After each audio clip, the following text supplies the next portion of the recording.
Disneyland looks full, but it's not. Hidden around the park are secret expansion pads most guests never notice. And thanks to a recent OC Register article, we've got a fresh way to spot them, showing you how these overlooked corners could shape Disneyland's future. Make sure you subscribe to the channel. That's the best way to keep going on this journey with me, where we study Disneyland's past so we can better predict its future. Let's go. Today's video is a fun way to give some credit where credit is due. I've been a long-time reader of Brady MacDonald's coverage in the OC Register. He puts an article up about Southern California theme parks nearly every day of the week. That's why I'm a subscriber. And honestly, I always look forward to his stories. And I would recommend anyone who loves Disneyland to make this part of your daily reading. And this is not sponsored, it's just one creator giving a shout out to another creator, and a creator from a different time and a way that these things were covered. I'm an independent creator trying to collaborate with somebody who has a more polished job. I'm not the biggest fan of the new Beacon Barrel Tavern at Walt Disney World, and I don't really want it to come to Disneyland. I don't like the bars coming into the park. I just don't feel like they're equipped to handle the volume of guests, and I feel like it's one of those things that's always making more people unhappy than happy, which works against the idea of Disneyland. But what really caught my attention about Brady's article and inspired this video, it wasn't just about the tavern itself. It was the way he used the idea to highlight some hidden expansion pads that exist inside the park, spaces that most of us never consider. That is what today's video is all about, taking Brady's imagination as a starting point, walking through each of his ideas, and then putting them to the test with boots on the ground perspective. And I have taken it upon myself to rank his ideas from the wildest to the most realistic, and maybe even tossed in a bonus of my own. It's Brady versus Bricky. And let's go to his first location, which, as I pointed out, this is the wildest one, and we'll work our way towards the one that I feel could be the most realistic, but shocking altogether. He looked past the obvious expansion pads and went straight into the heart of Adventureland. Not to the backside of water, but to the backside of the Jungle Cruise. For our first location, Brady says the Jungle Cruise takes up more space than any attraction at Disneyland, and it backs up against the Pirates of the Caribbean ride building. But if Walt Disney Imagineering can tuck the Indiana Jones Adventure queue alongside the Jungle Cruise, they can certainly find a way to add a Beacon Barrel somewhere along the Amazon, Congo, Nile, and Mekong rivers. Imagine a pirate bar overlooking the Jungle Cruise rivers, similar to Blue Bayou's perch near the start of Pirates of the Caribbean. This idea is stunning. The thought of exploring through Adventureland, skirting the edges of the jungle, and stumbling onto a pirate's cove with views into the river would be breathtaking. There's even some backstage spaces nearby where Disney currently keeps temporary structures for off-duty Main Street vehicles, scaled down stable for the horses that are on duty. So technically, there is room back here to play with. There is one catch. The only real access would come through Indiana Jones Adventure's walkways, and that would create a massive storytelling problem. Guests would be traveling deep into Indy's temple ruins, only suddenly end up in a pirate bar? That leap doesn't line with Disney's usual commitment to story flow. And beyond those logistics, the Jungle Cruise is one of Walt's opening day masterpieces. It takes up a huge footprint, but it is sacred Disney ground. Disney has seemingly always been hesitant to trim or compromise it, and it's hard to imagine them chipping away at this opening day attraction. So my heart loves this one. My brain says not so much, but it does spark a different thought. What if this location back in here wasn't a pirate bar, but instead an Indiana Jones themed Explorers Club? Or you see where I'm going, an actual Society of Explorers and Adventurers Lounge. SEA. That little twist on this location might make this real and actually be a golden hidden expansion pad Brady stumbled onto here. Just maybe not the way he imagined. But Brady's next idea doesn't require adding anything new at all. In fact, it's about a space that already exists, tucked away above New Orleans Square, a space that has become so elusive in its current state, most fans will never step inside. One of the boldest suggestions Brady threw out was to put the Pirates Tavern right above the attraction itself. Let me explain why this is a pretty wild one, even though it could seem very practical. Brady says Walt Disney's private royal suite above New Orleans Square has been used as Disney's gallery, Disneyland Dream Suite and 21 Royal. It would be the perfect spot for a Beak and Barrel Tavern directly above Pirates of the Caribbean Attraction Square entrance. The neighboring Club 33 would add cachet to the pirate pub that would still be turned into 21 Royal on select nights for the $18,000 private dining experience. I'll admit, on paper, this makes a lot of sense. The location is literally right above Pirates of the Caribbean, and it already has food prep infrastructure attached to it. So yes, purely from a logistical point of view, it checks every box. But here is where I struggle. Right now, this space is reserved for one of the most exclusive experiences in all of Disneyland. Club 33 may be legendary, but 21 Royal has become the new pinnacle of guest experience. And it is designed to remain that way. A dinner that only a handful of people will ever get to experience at the price of $18,000 for your party. And yes, a Pirates themed restaurant here could rack in maybe $18,000 an hour. The real question is though, would Disney really want to sacrifice that air of unattainable exclusivity? This has become Disneyland's crown jewel of dining experience. Are they willing to give that up? That being said, I can see Brady's angle. If Disney wanted to get creative, they could use this space in a hybrid way, keeping 21 Royal for its ultra premium dinners, but on other nights, the same location could double as the Beak and Barrel. In theory, guests would essentially get to dream of dining inside the Dream Suite and the Pirates Tavern all in one. However, this could become a bookkeeping nightmare. Imagine when people pick their once a year or once in a lifetime vacation to Disneyland, and that happens to be the night where it's booked out privately. You could see how that would upset folks and cause a lot of friction. It would be one of those things where when you try to make everybody happy, you make no one happy at all. But it is an interesting thought.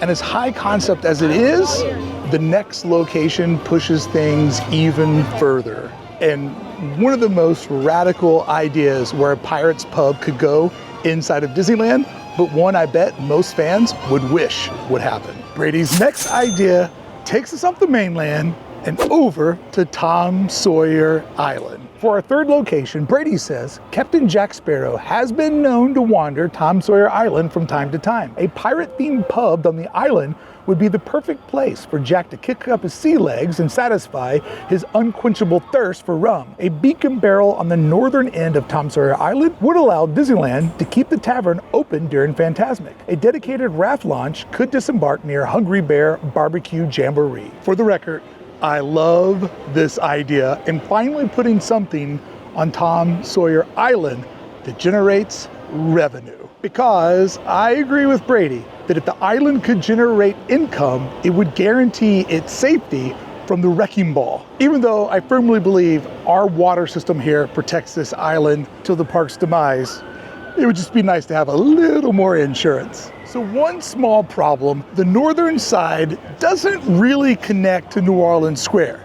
You'd actually be beyond the bayou, where the pirate vibes are behind you instead of all around you. But that's not a deal breaker. And yes, you could use rafts or even dedicated boat system, but then you've got the Mark Twain, Sailing Ship Columbia, Explorer Canoes, and Fantasmic all in the mix. This becomes a bit of an operational nightmare. And again, not a deal breaker, but currently the fort is used for the dressing room, preparation room for the Fantasmic performers. Again, not a deal breaker. That could happen in a basement or on a first or second floor. So it's not a deal breaker. The realistic way to make this work though, is if the restaurant towered on top of the island, facing back toward Pirates of the Caribbean, but that would end up creating a massive structure, which I don't know if that's a bad thing, but that's from a fan's perspective. From a corporation's perspective, this would be a massive investment for something Disney never really treated more than a seasonal space. So I love this idea. I just think it has some operational bottlenecks, as well as maybe way more money than what Disney would want to spend. And like Tomorrowland, are they holding on to this space and not editing it because they're waiting for the perfect idea for the island? Because I think it'll be here forever, but I don't think it'll be like this forever. But if that idea feels tough to pull off, Brady's next suggestion takes us somewhere far more familiar, still revealing an expansion surprise. Brady's next idea on our countdown pushes the limits of where a pirate tavern could go, tucked all the way into the back corner of what used to be Critter Country, but now could work because it's Bayou Country, essentially making this part of New Orleans. For our fourth location, Brady says Tiana's Bayou Adventure extended the Louisiana theme of New Orleans Square into what is now known as Bayou Country. The building that houses Pooh's Corner and Lewis's Critter Club was once the home of the Mile Long Bar. A beacon barrel tavern could turn Bayou Country's dead-end cul-de-sac into a bustling haven of bandits and buccaneers. No doubt about it, this stretches the Pirates theme to its very most furthest edge of the park. But technically, Brady's right. Tiana's Adventure has extended the New Orleans and Bayou theming all the way back to this corner. So technically, you could find a way to make it work if you really, really wanted to push it. And look, I love this outside of the box thinking here. It's what inspired to do this video. But there is a realistic way Disney could tuck a bar behind this current facade, using some of the backstage space and maybe even a second-story structure backstage that reroutes the service road. If this ever happened, the pirate theming would need to be toned way down, more campy than gritty, just so it blends in with its neighbors of Winnie the Pooh and Tiana. Still though, I love that Brady spotted an expansion pad here that I hadn't really considered before. Even though it's a stretch, I do love pushing the creative boundaries of what's possible. But if Pooh's Corner feels like the fringe of possibility, and it absolutely should, it's pretty out there, Brady's final idea might actually hit the bullseye, because it's about a spot that already has everything Disney needs. It's just waiting to be unlocked. Before we get into Brady's most realistic pick, I wanted to pause the countdown and throw in one of my own. I think you might enjoy this one. And this is an expansion spot that obviously he didn't pick out, but one I think could actually be a realistic game changer, because my idea takes us to the edge of Frontierland, where Cascade Peak once stood. Imagine entering through the old mine train cave and then arriving on a restaurant, a full Pirates lair that sits over here cresting on the banks of the rivers of America, looking over towards New Orleans Square and obviously at all the boats that are going by. If they really wanted to, there would be a way to have part of the patio catch a different perspective into Fantasmic, but yeah, could be a bit of a long stretch. But I do love the idea. And the best part is there's enough space here to create a multi-level experience that feels like a true Pirates stronghold. Big, adventurous, and alive. And unlike Florida's version, this one would be big enough to where you wouldn't have the ridiculous 45-minute time limit. Disney would even have the opportunity to sell premium packages for a view into Fantasmic. This is one of those spots that could connect everything at Disneyland into a single beautiful vista. And it shows that there's still hidden opportunities inside of the park's footprint, if you know where to look. But as much as I love this idea, Brady's final pick might actually be the most practical and realistic of them all. For Brady's final prediction, he turned the attention to a Disneyland classic that's been sitting in limbo for the last handful of years, the Golden Horseshoe. May sound radical, but let me explain. Brady has planted an interesting idea here. Brady says the Golden Horseshoe Saloon was once home of Slewfoot Sue's Dance Hall Girls and the longest running live show in theatrical history. Today, the Horseshoe stage sits empty as Disneyland visitors dine on chicken tenders and mini corn dogs. A pirate pub takeover of the once grand saloon could breathe new life into the Golden Horseshoe. I think Brady is onto something here. Frontierland's best days may be behind it, and this corner could eventually serve as a transitional space where Adventureland and New Orleans Square start to blend together. The Golden Horseshoe is a beautiful space, but right now it is underused. Neither an active entertainment venue or effective dining location. If Disney ever wanted to go bigger, they could even expand south into the enormous patio area. This area could be reshaped into something entirely new. I don't see Frontierland growing much in the future, and I see it shrinking. And let us not forget that when the park first opened, this area was referred to as the New Orleans district of Disneyland in its opening days before Walt Square showed up. So if Pirates wanted to evolve into something bigger and they wanted to make some major adjustments, this is an expansion pad that could be made into something to take on more of a guest experience. So again, Brady might be ahead of Disney here, thinking not just about the tavern, but about this corner and how it could reshape Disneyland's future from its humble origins 7 decades ago. Who won today's duel? Brady versus Bricky? Or probably, I know, you. This is a great video because I don't have to take offense to any of the ideas. And a quick shout out to Brady MacDonald for collaborating on today's video, even though he had no idea this was happening. Thanks, Brady. I appreciate you. I broke down the full history of Cascade Peak. You can watch that video right here. Thank you so much for showing up. I appreciate you. I think you'd look good in this.